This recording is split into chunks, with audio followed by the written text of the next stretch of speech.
El crucero Aurora avanzaba por aguas tranquilas en el corazón del Pacífico, llevando a bordo a cientos de pasajeros que disfrutaban de una velada elegante.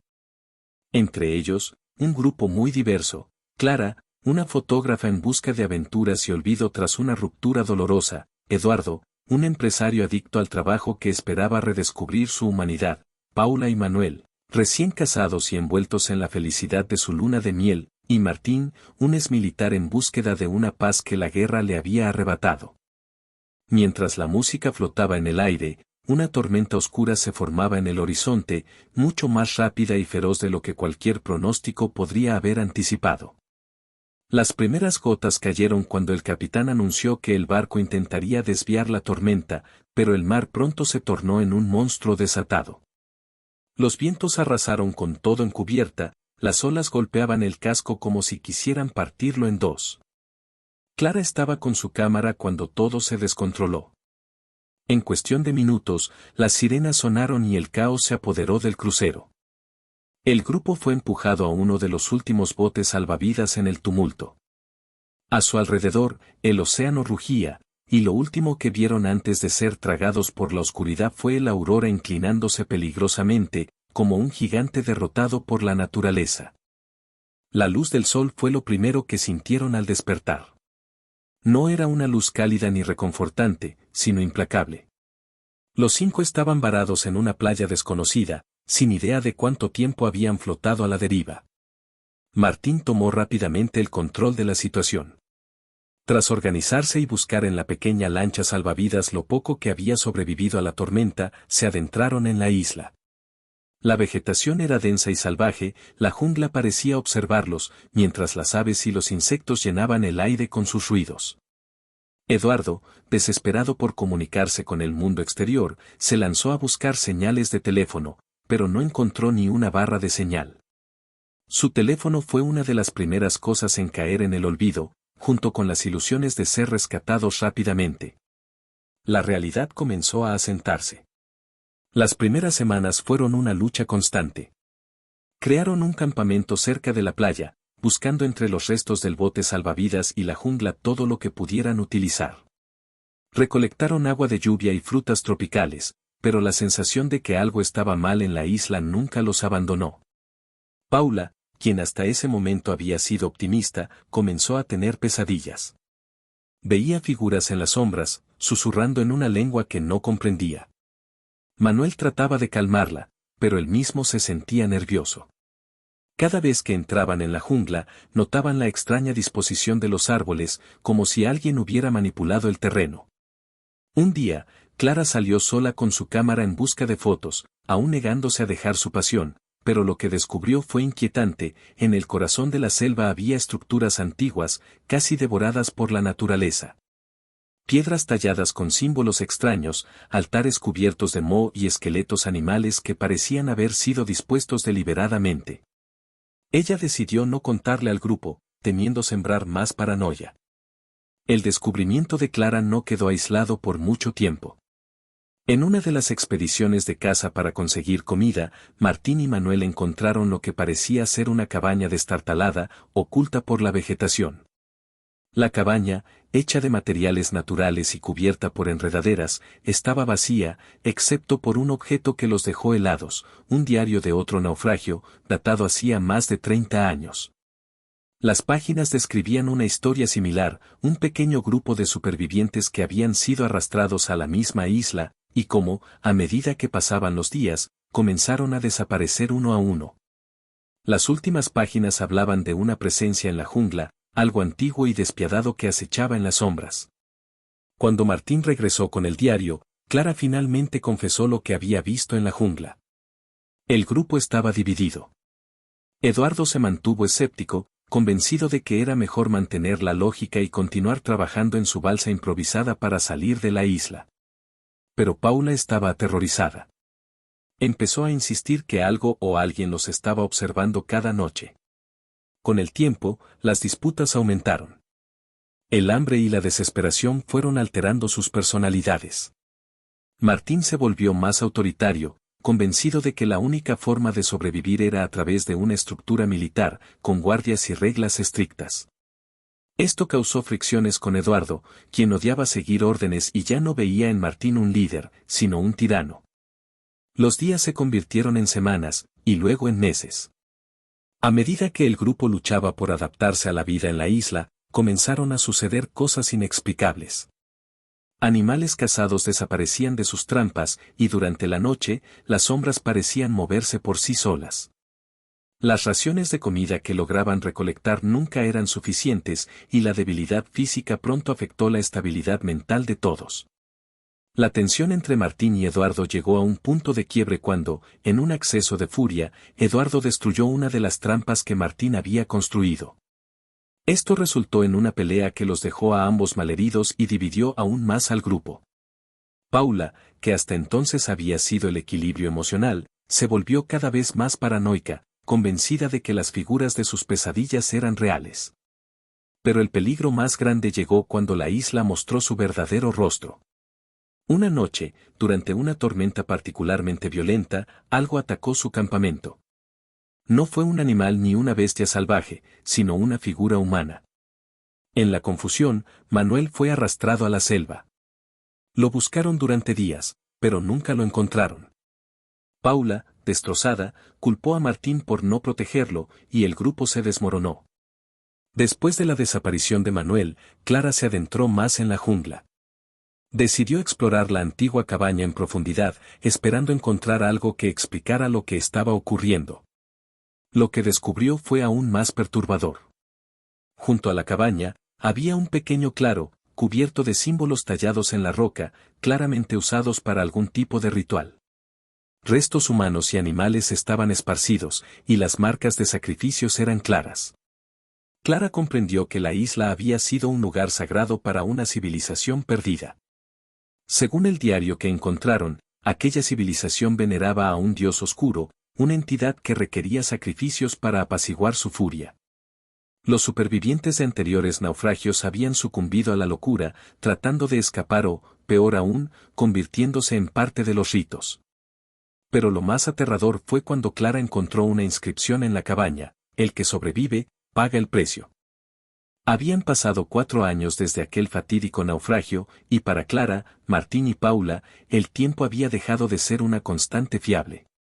Los días se arrastraban interminables bajo el sol abrasador, y las noches eran aún peores, con el miedo de lo que pudiera acechar en la oscuridad.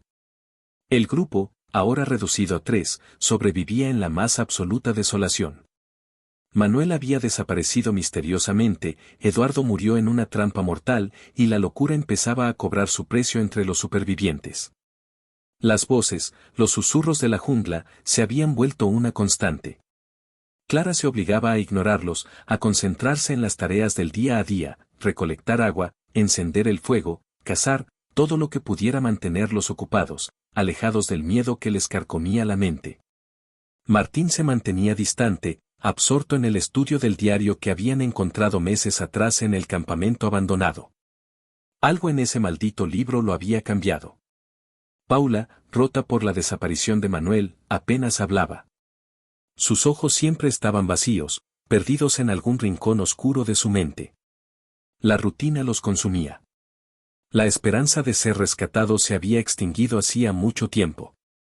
Sin embargo, una noche, el sonido distante de un trueno les trajo una chispa de esperanza.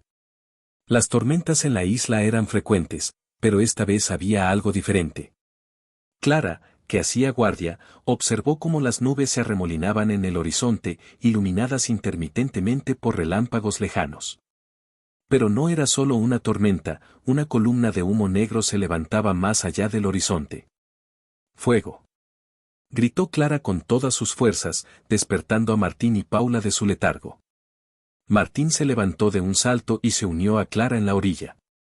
Miraron fijamente hacia la lejanía, con los corazones latiendo en un ritmo que hacía mucho habían olvidado. Habían aprendido a ignorar la esperanza, a protegerse de su veneno, pero en ese momento no podían evitarlo. Si había fuego, significaba que no estaban solos. Significaba que había una oportunidad. Tenemos que hacer señales. Ahora, ordenó Martín, sacudiendo a Paula, quien apenas reaccionaba. Encendieron una fogata desesperada en la playa. Clara, con las manos temblorosas, usó espejos improvisados para reflejar la luz de los relámpagos y atraer la atención de quienquiera que estuviera al otro lado. La lluvia comenzó a caer de repente, una cortina densa y fría que apagaba el fuego rápidamente. El viento aullaba y las palmeras se inclinaban ante su furia. No podemos perder esta oportunidad, gritó Clara mientras lanzaba ramas húmedas a las llamas moribundas. Por un instante, todo parecía perdido. La tormenta rugía, sus esfuerzos eran inútiles y la lluvia apagaba cualquier señal de su presencia. Sin embargo, en medio del caos, el sonido de un motor atravesó el estruendo de la tormenta. El zumbido distante de un barco, apenas audible, pero inconfundible. Martín corrió hacia la orilla, agitando los brazos frenéticamente, gritando como un hombre al borde de la locura. Paula, en un estado catatónico, apenas se movió. Clara siguió luchando contra la lluvia, avivando lo poco que quedaba del fuego. A lo lejos, las luces del barco brillaban como faros de esperanza. Se acercaba. El barco pesquero se detuvo a una distancia prudente. 2 hombres bajaron en un bote de remos, acercándose a la playa con cautela. Cuando finalmente llegaron a la orilla, Clara y Martín cayeron de rodillas, extenuados, llorando de alivio y desesperación al mismo tiempo. «Dios mío», murmuró uno de los pescadores al ver el estado en el que estaban. «¿Cuánto tiempo han estado aquí?» 4 años, susurró Clara con la voz quebrada. 4 malditos años. Los 3 supervivientes fueron rescatados, pero la isla no los dejó partir sin su marca. Mientras los pescadores los llevaban hacia el barco, Clara echó un último vistazo a la jungla. Allí, entre las sombras, juró ver la misma figura que había estado acechándolos durante todo ese tiempo. Aunque ahora estaban a salvo, algo en su interior le decía que nunca estarían completamente libres de los horrores de esa isla. Regresar a la civilización no fue el alivio que esperaban. El mundo había seguido adelante sin ellos. Sus seres queridos los habían dado por muertos. Para Clara, Martín y Paula, el regreso fue una especie de exilio inverso, el ruido de las ciudades, las caras desconocidas, la vida moderna, todo parecía tan distante, tan irreal. Clara fue la primera en darse cuenta de que algo estaba fundamentalmente mal. No era solo el trauma de los 4 años en la isla lo que la perturbaba, era algo más oscuro, algo que se había adherido a ellos. Apenas podía dormir.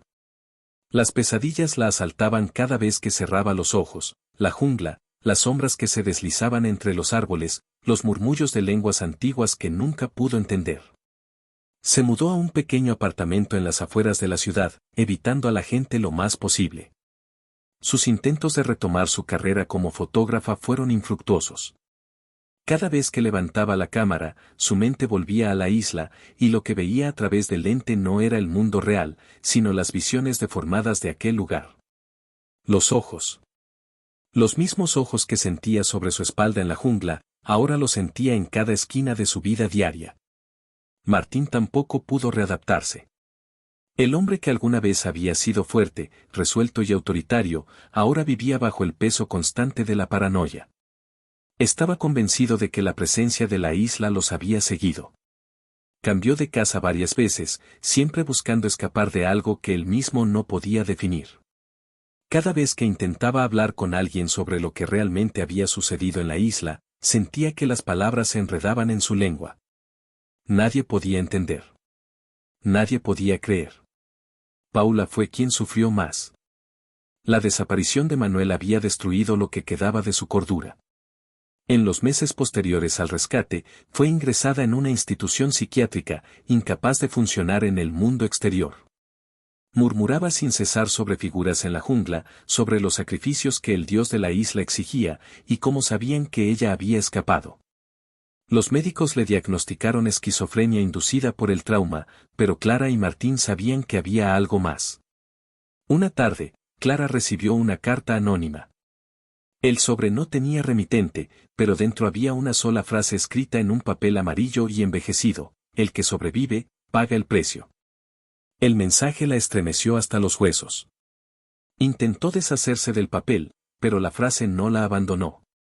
Los recuerdos de la cabaña, los rituales, los sacrificios, Todo volvió con una fuerza aterradora. Era como si la isla le estuviera enviando un recordatorio, aunque hubieran escapado físicamente, una parte de ellos aún estaba atrapada allí, en las sombras de aquel lugar maldito. Martín la llamó esa misma noche, en un estado frenético. Clara, ellos están aquí. Lo sé. No es solo paranoia. Nos siguieron. La isla. Nunca escapamos de la isla. Ella lo escuchó en silencio, temblando. Él tenía razón. Nunca habían escapado del todo. Las sombras, las voces, los ojos que los vigilaban en la selva, ahora los seguían en las ciudades, en las habitaciones cerradas y en los espacios abiertos. Estaban en todas partes, y Clara lo sabía tan bien como Martín. Con el tiempo, ambos perdieron el contacto con el mundo exterior.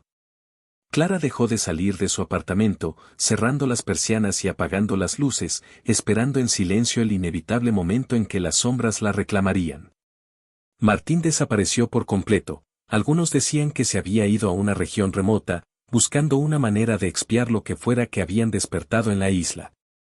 Paula, por su parte, nunca volvió a salir del hospital psiquiátrico.